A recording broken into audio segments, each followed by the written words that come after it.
नमस्कार साथियों, आपका समाचार अपना देश के इस क्राइम एपिसोड में स्वागत है। साथियों, क्रिमिनल कितना भी शातिर क्यों ना हो, आखिरकार वो पकड़ा जाता है, क्योंकि क्रिमिनल जो है वो क्राइम करने के बाद सोचता है कि वो पकड़ा नहीं जाएगा, लेकिन कहीं ना कहीं ऐसे सबूत और ऐसे जो एविडेंस है वो पीछे छोड़ के चला जाता है और वो आखिरकार पकड़ा ही जाता है।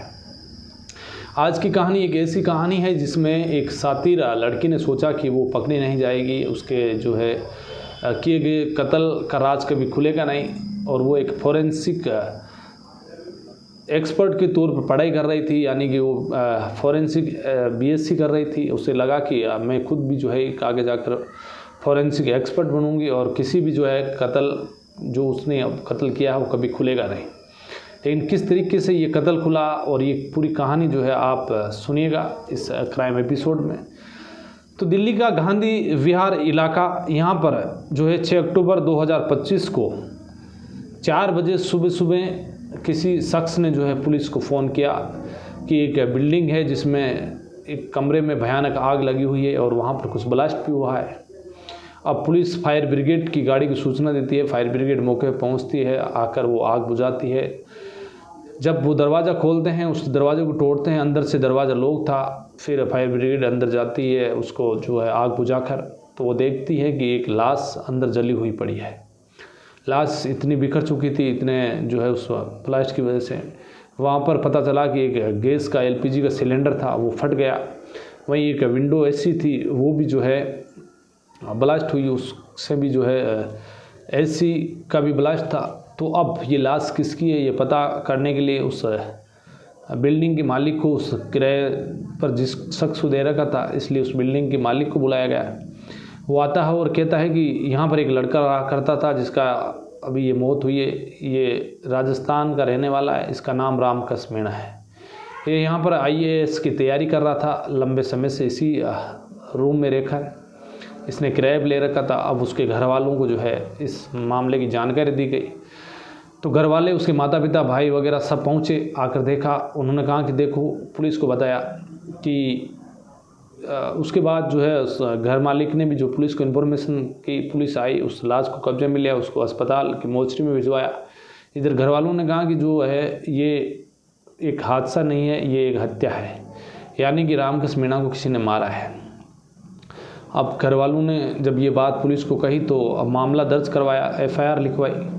अब पुलिस ने वहाँ पर किसी आसपास के शख्स को पूछा, तो उन्होंने कहा कि हमने जो है 5 अक्टूबर की रात को यहाँ पर 3 लोगों को आते हुए देखा। अब वहाँ पर जो लगे सीसीटीवी फुटेज खंगालने शुरू किए, सीसीटीवी जो लगे हुए थे उस बिल्डिंग में, जब उन्होंने सीसीटीवी खंगाले तो उसमें 3 शख्स नज़र आए, यानी कि 3 इंसान नज़र आए जिन्होंने अपने चेहरे कपड़े से ढके हुए थे। जब वो पहुँचे तो देखा कि जाते वक्त 2 दिख रहे हैं, आते वक्त 3 दिख रहे हैं। तो फिर वहाँ पर रहने वाले शख्स जो और लड़के रहते थे, तैयारी करते थे, उनसे दिखाया गया। तभी उन्होंने कहा कि ये तो एक लड़की है जिसका नाम अमृता चौहान है, ये यहीं इसी के साथ रामकेश मीणा के साथ रहती थी। अब पता चला कि भाई ये अमृता चौहान जो क्या करती थी, अब उसके जो है उसका पता पूरा निकाला गया, उसकी सीडीआर निकाली गई, उसके लोकेशन अब ट्रेस पुलिस करने की कोशिश कर रही है, लेकिन ये पता चला कि उसका मोबाइल स्विच ऑफ है, लोकेशन बंद है, तो उसकी लोकेशन आई नहीं। इधर ये पता किया कि अमृता चौहान कहाँ की रहने वाली है, अपने घर जा सकती है। तो फिर पुलिस ने पता किया तो ये जो है उत्तर प्रदेश के मुरादाबाद के एक इलाका है, जहाँ पर करगट इलाका, थाना करगट लगता है। अब वहाँ पर एक पुलिस की टीम गई, जाकर घर वालों से पूछा कि भाई आपकी बेटी कहाँ है अमृता चौहान। तो उन्होंने कहा कि देखो, हम हमारी बेटी को नहीं जानते हैं।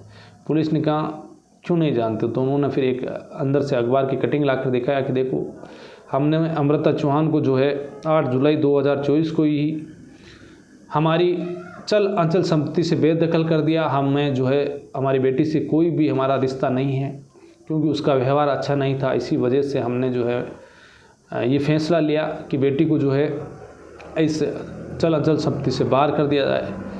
अब पुलिस इस मामले में जो है अब आगे पहुंच नहीं पा रही है, क्योंकि घर वालों ने भी हाथ खड़े कर दिए। उसके रिश्तेदारों से जब पुलिस ने सारी जगह पता किया तो कहीं पर भी जो है अमृता चौहान का पता नहीं चला।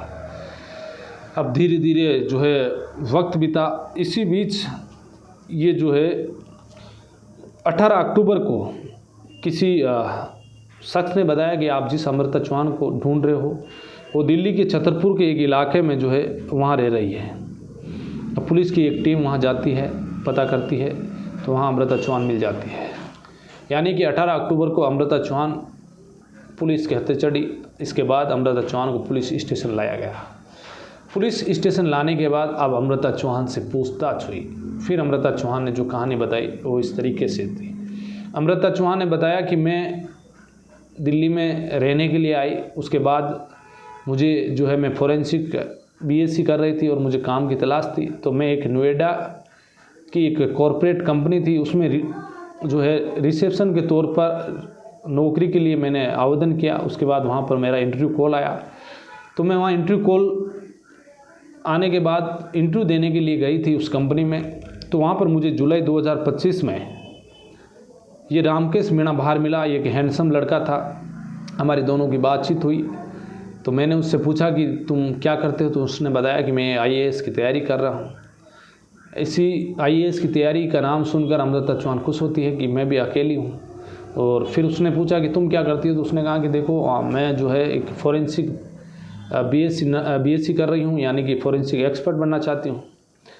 तो इसके बाद दोनों ने नंबर आदान प्रदान किया, बातचीत शुरू हुई। उसके बाद रामकेश मीणा ने कहा कि देखो मैं अकेला रहता हूँ और तुम भी यदि अकेले रहती हो तो एक काम करो, मेरे साथ ही आ जाओ। इसके बाद अमृता चौहान उसके साथ चली गई। इससे पहले जो है उसके साथ गई, अब वो साथ रहने लगी। यानी कि जुलाई का महीना आया, जुलाई में उनकी जान पहचान हुई, अगस्त में उनके साथ वो जो है रहने चली गई। अब वहाँ पर रहते रहते अगस्त से सितंबर आया, अक्टूबर का महीना था, तभी अचानक उसे लगा कि जब वो रात को सोते हैं तो कहीं ना कहीं ये रामकेश मीणा जो है मेरे वीडियो शूट करता है, फ़ोटो खींचता है। यानी कि जब वो कपड़े वगैरह सब खुले होते हैं तब उस वक्त ये जो है गलत तस्वीरें लेता है, वीडियो लेता है। उसने जो है इस बात को लेकर रामकेश मीणा को बताया।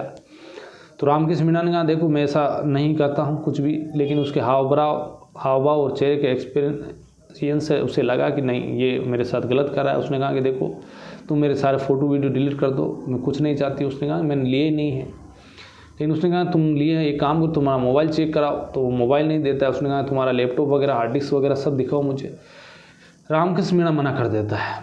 इसके बाद उसे लगा कि ये ऐसे तो देगा नहीं। इसके बाद उसके दिमाग में आया अमृता चौहान का एक पहले से एक पूर्व प्रेमी था, मुरादाबाद का रहने वाला, जिसका नाम सुमित कश्यप।